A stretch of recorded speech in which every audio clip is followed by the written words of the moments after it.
Assalamu alaikum. Ibn Zawgi a dit que les péchés sur le cœur sont semblables à la graisse sur un vêtement. Si tu ne t'en débarrasses pas rapidement, elle s'étend. Et Ibn Qayyim a mentionné de nombreux signes ou effets des péchés sur le cœur. Je n'en mentionnerai que quelques-uns, Inch'Allah. Voici 6 effets des péchés sur le cœur. Premièrement, la personne sera privée de connaissances.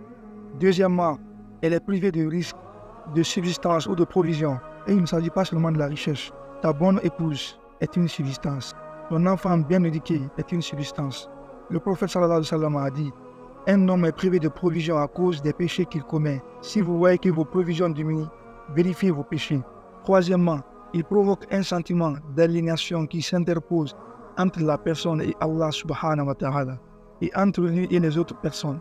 Les salafs avaient l'habitude de dire que si je désobéis à Allah, je vois l'effet du péché sur l'attitude de ma monture. Allah Akbar.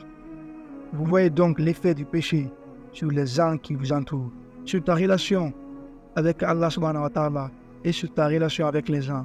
Quatrièmement, l'effet du péché est que les choses deviennent difficiles, les choses deviennent compliquées. Il ne porte son attention sur aucune question, sauf s'il la trouve bloquée. Cinquièmement, la privation des actes d'adoration et d'obéissance. Si le péché n'a pas entraîné d'autres punitions que celle-là, c'est suffisant. Parce que certaines personnes disent: vous savez que j'ai péché et rien ne s'est passé. Wallahi, si après le péché, tu as cessé de faire la prière, si tu as cessé de lire le Coran, si tu as commencé à retarder tes prières, c'est en soi une punition majeure. Parfois, nous ne le voyons pas, mais c'est la punition majeure d'être privé d'accomplir les actes d'adoration. Et c'est l'un des effets majeurs des péchés. Sixièmement, les péchés affaiblissent la volonté d'une personne.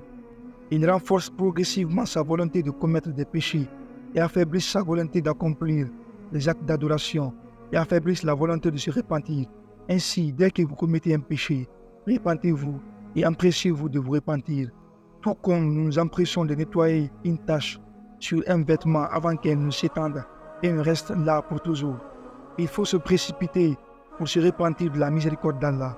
La porte du repentir est toujours ouverte. qu'Allah fasse de nous des personnes qui se repentent constamment. Et Allah c'est mieux. Barakallahu fikum. Wassalamu alaikum wa rahmatullah.